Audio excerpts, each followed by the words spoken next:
തേജസ് ന്യൂസിലേക്ക് സ്വാഗതം. സുഡാനിൽ ഭരണം സൈന്യം ഏറ്റെടുത്തു.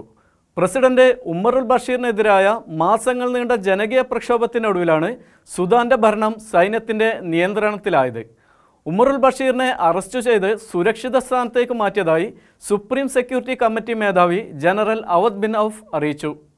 സായുധ സേന, പോലീസ്, മറ്റു സുരക്ഷാ സേനകൾ എന്നിവയുടെ സംയുക്ത സമിതിയാണ് സുപ്രീം സെക്യൂരിറ്റി കമ്മിറ്റി. 2 വർഷത്തേക്ക് സൈന്യത്തിൻ്റെ നേതൃത്വത്തിലുള്ള ഇടക്കാല സർക്കാർ ഭരണം നടത്തുമെന്ന് അവദ് ബിൻ ഔഫ് പ്രഖ്യാപിച്ചു. ഈ കാലയളവിൽ സായുധ സേനയാണ് രാജ്യത്തിൻ്റെ ഭരണം കൈകാര്യം ചെയ്യുക. രക്തച്ചൊരിച്ചിൽ ഒഴിവാക്കാനാണ് ഈ നടപടിയെന്ന് വൈസ് പ്രസിഡന്റും പ്രതിരോധ മന്ത്രിയുമായ അവദ് ബിൻ ഔഫ് പറഞ്ഞു.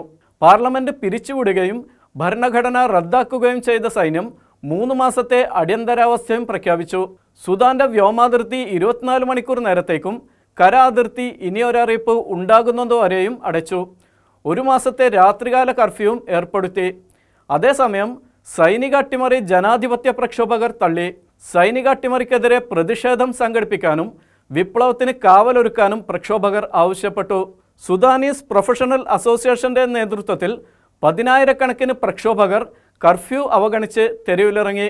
തലസ്ഥാനമായ ഖാർത്തൂമിൽ സൈനിക ആസ്ഥാനത്തിന് മുന്നിൽ മുഴുദിന ധർണ നടത്താനും സിവിലിയൻ സർക്കാർ രൂപീകരിക്കുന്നതുവരെ പ്രക്ഷോഭം തുടരാനുമാണ് ജനാധിപത്യ പ്രക്ഷോഭകരുടെ തീരുമാനം. ഇന്റർനാഷണൽ ഡെസ്ക്, തേജസ് ന്യൂസ്.